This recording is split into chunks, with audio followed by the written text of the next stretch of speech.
Welcome to Leadership Reimagined, where game-changing conversations are reshaping the world of work.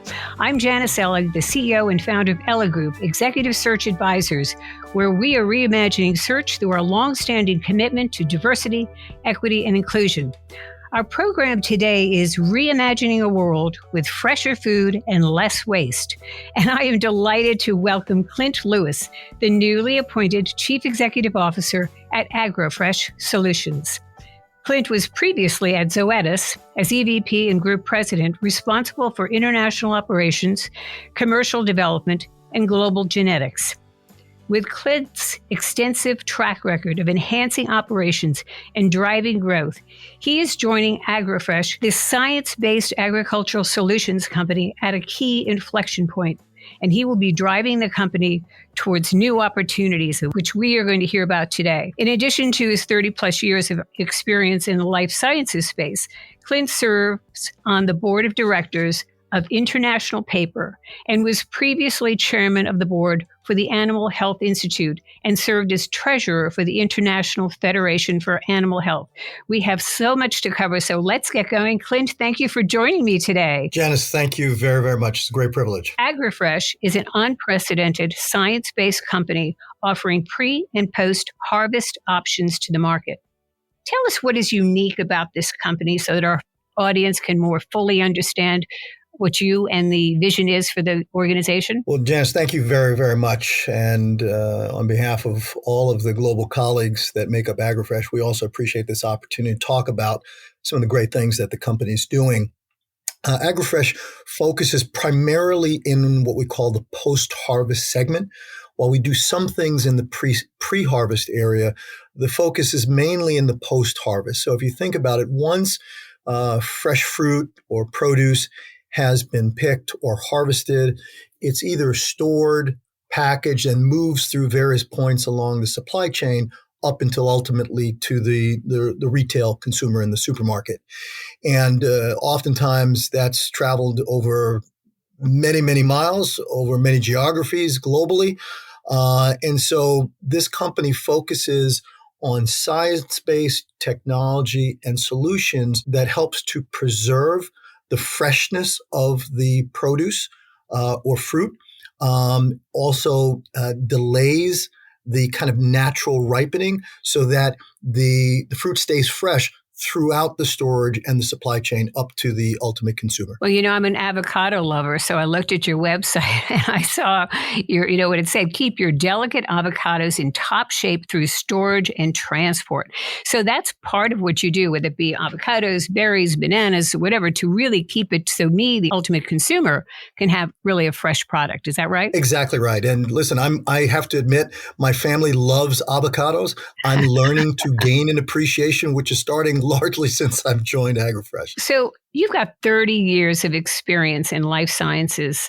So how are you going to use that experience, expertise, domestically and internationally, to lead AgriFresh as their CEO? There are a lot of the similarities in terms of where I spent the last 12 years before coming to AgriFresh, which was really in the animal health space, first with Pfizer Animal Health, as the company became known as Zoetis, the largest global animal health company in the world.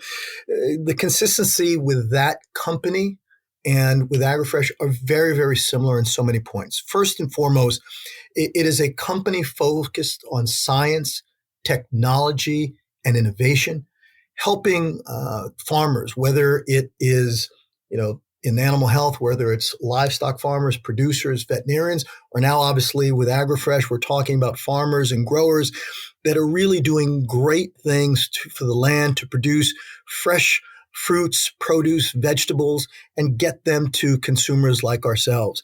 And what we recognize is because of storage, because of transit times, because of the natural environment, oftentimes it requires science, technology, innovation to help preserve that freshness, also to reduce food waste. And so what's exciting about the business model is it'll work with highly trained scientists that really think about innovative, great, and also more natural applications products and tools to support farmers in their work to be great stewards of the land, to be great stewards of the produce. And, often with our commercial teams that often come from the same agricultural background as our customers, that we work hand in hand with those farmers to help them understand not only the products and the applications that we have and how to use it to get the greatest output from their activity, but also to work to troubleshoot different issues and challenges that they may have along the way. So it's a great opportunity around science and innovation, but also partnering in support of our customers. But AgriFresh didn't just start with you coming in as the CEO. Is there a little bit of history here? And foundation you can give us? Yeah, so AgriFresh has over 40 years of post-harvest experience. It started first back with a company called Rohm and Haas, and it was a division of Rohm and Haas, and that company was eventually acquired by Dow. And Dow recognized when they looked at AgriFresh compared to other divisions and capabilities that this company really was unique unto itself and had the ability to stand on its own. And so they spun the company out in 2015 as a public standalone leader in the post-harvest segment. So it comes from rich technology and innovation companies, and again, a 40-year history in the post-harvest segment. Yes. So, you are a pre and post-harvest company. So what are those solutions that you are offering to those growers, packers, and retailers? And would I, as a consumer, should I worry about any kind of chemical that's put over this produce? Really, really great question. So whether it's on the pre-harvest segment or post-harvest where we largely predominate, I think one of the things important to recognize, these are science, technology, compounds, and applications that all of them have to get registered and regulated by the different regulatory authorities in each of the countries and markets in which we operate. Remember, all of these applications work for products or produce for human consumption. So clearly has to pass very stringent guidelines in order to be approved in those markets. So we just can't think them up ourselves and bring them to market. They all have to get reviewed, a tremendous amount of data and years of study, get approved by the regulatory agencies in each of the markets and jurisdictions in which we operate globally so that they can be used on fresh fruit and produce. Okay, so when I think about the impact of AgriFresh from the perspective of consumer, me browsing for apples at the grocery store or whatever, how do I differentiate those that have been through the AgriFresh solution versus others? And what type of technology are you using to protect the produce? Yeah, so if you think about it, one classic example, one of the areas of leadership for us is in the apples and pears segment. Because of the benefit of one of our products called SmartFresh, which has been around for some 20 years and is really the leader in the apple and pear market. Oftentimes, apples and pears are seasonal. And so because they're seasonal, depending on the different hemisphere, you may not be able to get them year round.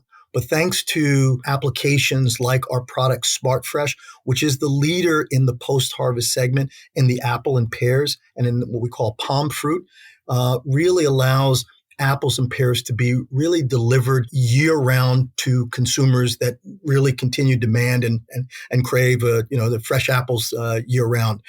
These products, again, when the apples are harvested, they're often stored for a period of time, and then they move through the supply chain and transit to the supermarket. And a product like SmartFresh really helps preserve it, and it's very innovative in that it blocks the ethylene receptor. And so an ethylene is the natural hormone in the fruit that allows for the regular fresh ripening. And the SmartFresh application basically blocks that receptor for a period of time while it's in storage and transit. It's biodegradable. There's no residue. Again, all of these products have to get approved by the regulatory authorities like the USDA and others so that these products can be used. But it really helps preserve the kind of natural ripening that the apples and pears go through so that it can be managed through harvest, storage, and through the supply chain up to the supermarket. So it's a safe way of making sure that there's a slow processing of the fruit? Simply put, it slows the release of ethylene, which is the natural kind of ripening agent in fruit and produce. So, but Clint, when I go to the store and I buy a bunch of peaches or whatever, oftentimes I take it home and there's a bruised peach and I have to throw that out. And I was really surprised to see that the U.S. wastes more food than any other country, averaging about 80 billion pounds per year. That's really alarming in terms of the food waste, which is estimated about 30 to 40% of the U.S. food supply. So what are you doing to decrease that number and have the food last longer and be used as opposed to going to waste? Well, again, I like your data. Let me just add a little bit more to it. So 1/3 of all food, not just in the United States, but 1/3 of all food globally is wasted, is thrown away in many cases each year. And within that 1/3 of all food, 45% are really in the fruits and vegetables areas that they perish before they get actually to the market. And so again, companies like AgriFresh and solutions that we have in the post-harvest area, as well as our digital and data capabilities that help track these solutions with the producers through the supply chain, helps to really minimize that wastage of food in the supply chain. And our vision is to really be the guardian of the world's fresh produce. And so we're really focused around how do we work with growers and packers to make sure they can leverage our technical insight, leverage these innovations to manage the produce and vegetables as it moves through the supply chain so we can reduce food waste. So are you seeing with these growers and packers and storage intermediaries that they are really hungry for this, so to speak, hungry for this solution? And certainly for the world to waste this much food when people are going hungry is a terrible situation. So how are you getting to them? How are you increasing your presence with them? What's going on strategically to grow the AgroFresh business? Great question. So we have roughly about 3,500 direct customer relationships globally. So we operate largely in U.S., across Latin America, most of the markets in Europe, as well as Australia and New Zealand, and have also been recently starting to penetrate markets in Asia, such as China, Japan, and Korea. So we've got that global presence in each of those markets, not just from our commercial teams, but also with our scientists and our regulatory teams that work with, as I said previously, the regulatory authorities in each of these markets, because we have to get these products registered. We just can't bring them out to the market. They need to be tested, that we need to be providing data because it's focused on products that are ultimately consumed as food to make sure that they meet very stringent standards. And so we work directly with those regulatory agencies, work with those customers to understand the products and the applications, understand what are the opportunities and or the challenges that our customers are having as they're managing through that harvest cycle, through shipment, storage, to up to the retail, and really working at all steps along that chain to make sure they understand the value of the products, the technologies, and the data and insights that we support to help them make better decisions to help preserve the freshness and minimize waste. Because it's costly to them as well, right? Not to have this freshness when the food is wasted at the retail stand or even before. That costs them money, correct? No question, right? So again, you think about a normal crop size, a normal harvest, clearly that grower is being compensated based on the bushels, the bins, whatever the categorization of weight and size of produce that they're taking to market. So clearly, if there is premature wastage or spoilage of that fruit before it's being taken to market, that hits the grower in his or her pocketbook. And so clearly, our people, our solutions work, again, at that grower level to make sure we get the most robust yield, to make sure that we're minimizing any spoilage, even before it goes into storage or the supply chain, and obviously continues to work with that fruit and produce as it moves through the supply chain up to the retail level. So most definitely, anything that we can do to preserve freshness, to minimize waste, has a direct economic impact to the grower and ultimately the retailer as well. Thank you, Clint. And now a quick reminder to our audience. You are listening to Reimagining a World with Fresher Food and Less Waste with Clint Lewis, CEO of AgriFresh. The topics we cover, like today's, are all current, and a new topic with a new game changer is released on the third Thursday of every month. This is a great way to stay current on relevant issues happening around us. And now we are going to return to Clint and talk more about what is happening with sustainable solutions for our food supply. So, Clint, as you look at the future for AgriFresh and what is happening in this world, the need for food, but the waste of food, can you share with us some strategic initiatives that you are looking to drive forward and the board is supporting that you can share with us? Yeah, I think there's two areas that I'm extremely excited about. As consumers continue to engage more with where their food is produced and how it's produced, we want to continue to make sure our innovation is focused also on more natural and even plant-based solutions to address the issue of spoilage and food waste. And so there are some exciting new products we call our VitaFresh Botanicals. And these are kind of plant-based solutions that we believe can serve as kind of natural and organic coatings, again, to help preserve the freshness, as well as minimize food waste and spoilage. So very early days with these products. We are starting to test them in avocados with some customers in South America that ship those avocados to Europe. We're very encouraged by some of the early results that we're seeing. And this is an area that we want to continue to make sure we're investing and innovating in more plant-based and more natural solutions to serve as kind of coatings to help preserve fruit and fresh produce. The other area is in the area of data analytics. Regardless of what industry or sector we're talking about, everybody's thinking about the role of data and analytics to help provide not only our teams, but ultimately our customers make more informed, action-based decisions that can, again, either impact and benefit them from growing productivity and output or to maximize their economics and profitability.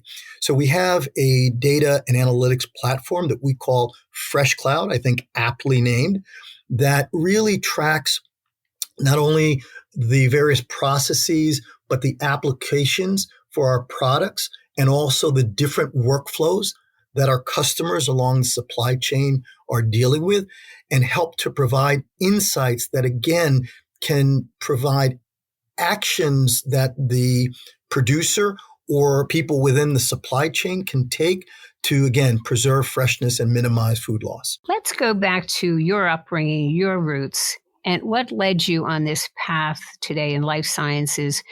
First as president of the U.S. market of Zoetis, now CEO of AgriFresh. What's your driver here? What's your passion? What's your interest? Well, thank you very much. Well, so maybe go back even a little bit further. So, I started, let's say, my professional career some 32 years ago. And as a science major in undergrad, I was a biology major, and I always wanted to combine science and business. And the nexus of those two disciplines led me to the life sciences industry and specifically the pharmaceutical industry. I had the pleasure and privilege of spending 25 years with Pfizer. The first 20 of those years was on the human health side with Pfizer, starting in sales and working up through the commercial ranks. And I had the privilege over those 20 years to be in pretty much every therapeutic area that Pfizer had at that time. And as I mentioned earlier, a real passion and drive for science, innovation, evidence-based decisions to help improve health, well-being, and outcomes. After 20 years on the human health side, I had the opportunity to continue to extend my general management skills by being asked to take over as the president for what was then the animal health division of Pfizer. That animal health division was the global leader in the animal health space. So just as we as humans need the benefit of vaccines and medicines, either to prevent sickness or when we're sick to help speed our recovery. So do animals benefit from vaccines and therapeutics, and not just, our dogs and cats, kind of those extended members of the family, but also across, what we call production animal or livestock. Again, the leader in developing preventatives to prevent disease, but also when animals get sick, just like humans, to provide medicines to treat them and get back to recovery. It was that foray into the animal health space that really gave a city boy like me a tremendous interest and passion for agriculture. I've had the privilege to work with farmers and now growers globally, not just in the U.S., but in every region and major agricultural market around the globe. And again, what they all share is a passion for the land, the passion for feeding the world, and also their willingness to embrace, often because of the challenge of natural resources being finite, to embrace technology to help address the need to feed the world as the population grows from 7 to 9 billion. So I've always had a passion for the life sciences, for the innovation, research, and development side of the business, and to bring those solutions to life with our commercial teams to work, whether it be with clinicians or in the agricultural space with producers, farmers, or growers.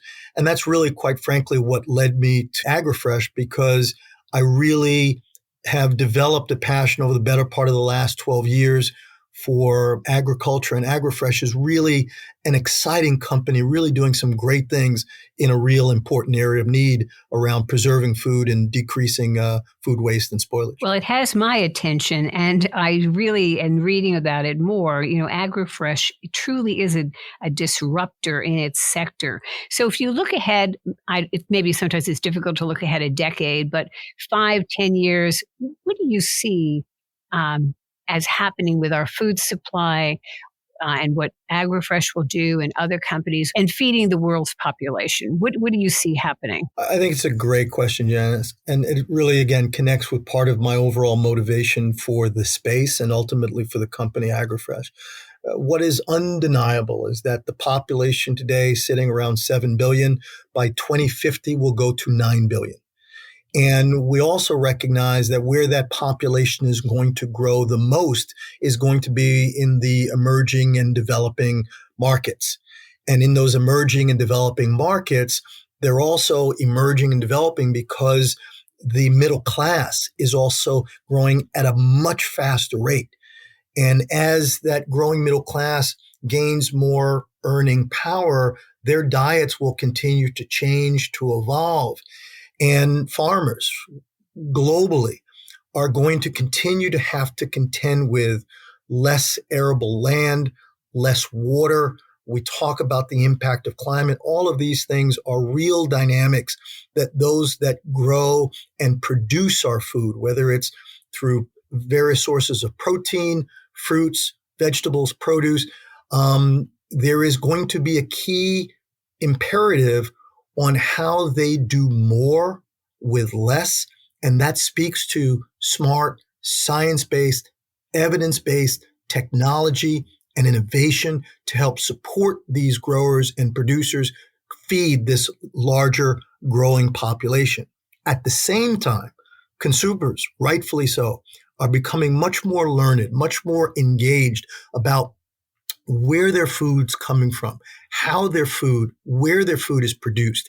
And again, I think tremendous opportunity for education around technology, scientific breakthrough, just as we see scientific breakthrough bringing us a COVID vaccine, if you will. And again, a plug to my former company, Pfizer, kind of for leading the charge in that regard. So too will science, technology, innovation bring new opportunities to produce more with less, but to do so smartly, responsibly, and sustainably. So I think these are exciting trends that are undeniable. And companies like AgriFresh on the agricultural side, in the fresh produce and vegetable side, really sits at an interesting interface of leveraging our science, our technology, our great scientists to bring net new innovations to the market to help support growers continue to feed the world. Well, here's one shopper who, when she buys kale, is always looking at the sell-by date. I just won't buy it if it's going to be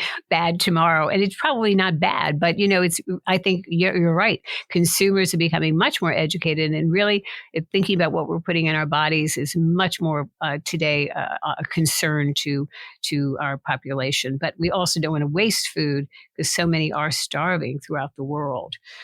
So let me switch a little bit to a commencement speech that you gave to graduates a few years ago, Clint. And you said to them, look beyond the obvious and be open to new and different opportunities. What did that mean for you? And what were you trying to tell them in terms of their message and what they could do to really accelerate their career? Listen, let me applaud you for finding some of these things that I've done in the past, and let me see how I can connect the dots to the current discussion. That was the commencement at Texas A&M, I believe, the veterinary school at Texas A&M, and I was tremendously humbled and appreciative that I was asked to give the commencement address to that next new crop, no pun intended, of new veterinarians that were graduating from that great school at Texas A&M. And, what I was commenting on, and I think a little bit emblematic to the question you asked about where do things evolve over the next 5, 10, 15, 20 years? And I was challenging these new graduates to really think about the broad profession, in this case of veterinary medicine, but maybe even broadly across agriculture.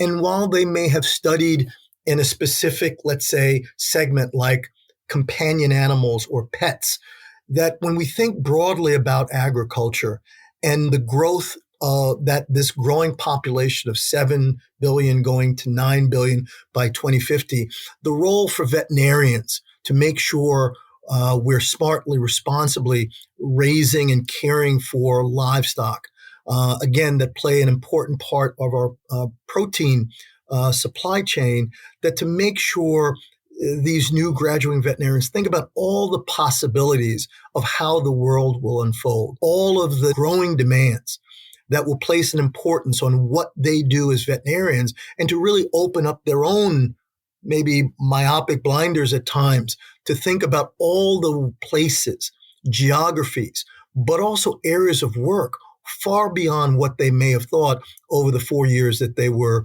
going through veterinary school. So really that was the real focus there. But, again, my hope is, rhetoric aside, this is what has continued to motivate and engage me in the broader ag complex. Again, whether it's animal agriculture or plant or crop agriculture. As a city boy from New York City, I always say you're not going to find a city boy that's more evangelical about the important role that agriculture plays to the global society, especially as our population continues to grow, and only that larger population will still need to eat. And I think, it speaks to, I think, the tremendous possibilities as well as career possibilities for those that are both in the profession today, but those that might seek out the profession as a career in the future. So, I'm a city girl too, but I went out to the University of Iowa. So I appreciate the farmer's plight and what goes on there with weather conditions and everything else. So what you're doing today is really so important to the world's food supply and for us as consumers. Now, you're on the board also of International Paper. You're working with your own board. Talk a little bit about your leadership, what you see leaders today having to do more than ever before because of the pandemic, because of, the mission of your company, and what's really essential for great leaders today. And maybe this is also for those students you spoke to. What do they need to do to aspire to be a great leader? Really good question. I think the pandemic, and both on your own podcast and others, I've, appreciated, hearing leaders, their own journey around how they stay connected and relevant to their employees and their customers, even at a time where naturally, based on the pandemic, we in many cases have been physically removed. AgroFresh as an example, we operate in some 50 different markets around the world. And many of them, we have our own physical teams and presence. And coming to take over a team, especially as a new CEO, the need to connect with them in the past, ideally physically, trying to travel as quick as you can to those markets.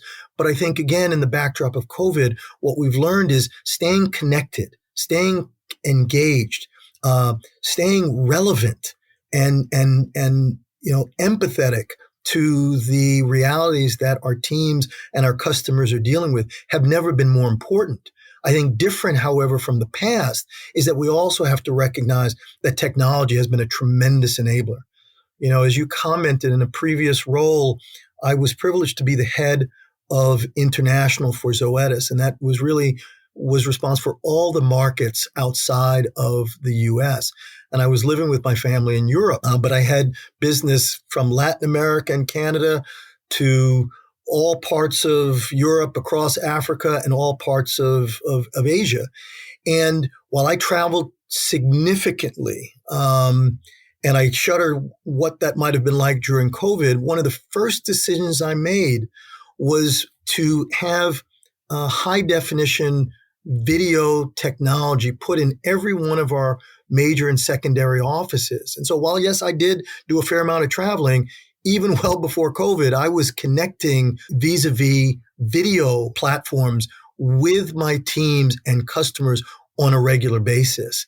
And so as we moved into COVID, it's great to see that the technology has made leaps and bounds, enabling leaders at all levels to stay connected, to stay engaged, to stay relevant, and to be very empathetic in what their teams and their customers are dealing with. It is true. It's great character, great communications, but it's a lot about that caring and compassion to show to your employees, which I know you are doing and others as well. We do searches. We're always looking for leaders who will embody that leadership and how they work with their shareholders, their customers, their communities, and most importantly, their employees. So any imparting words, Clint, for the audience? You've given us much to think about. Well, I think, listen, what I think is very important, especially as consumers like you and I, and you gave a number of examples, whether it be avocados, which I need to catch up with you on, and also kale, making sure we're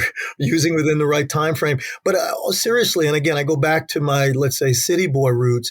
I have had, and I've seen on a global scale, the tremendous care, the tremendous stewardship that farmers globally put to the work that they do and the food supply. Keep in mind that, a sick animal is of no benefit to a consumer or the farmer if that animal is sick. And so they have tremendous desire to run their operations, yes, profitably, but responsibly as well. And I've watched that globally. And the same as I now move from the animal agricultural side onto the crop, the fresh produce and fruit side, is the amazing work that growers are doing across every market to produce fresh fruits, to provide fresh vegetables. And we saw this even in the pandemic. The demand for fresh produce and vegetables did not go down. It went up. And people spent more time at the supermarkets, either directly or virtually, trying to gate access to fresh produce and fresh vegetables. And so the farmers are doing a great job. And companies like AgriFresh take very seriously the responsibility, the sustainability imperative to work with these farmers to bring to market our innovations, our technical expertise, our data platforms, to continue to support these farmers doing great things and to be the caretakers of that fruit, fresh produce and vegetables through the supply chain, so ultimately till they get to consumers like you and I. Again, as a city boy that didn't know much about where his food came from or how it was prepared, I've had the privilege over the last 12 years and now in this new role with AgriFresh to really see that up close and personal, and to really feel proud globally around what these growers are doing to really make sure that they could feed a growing population.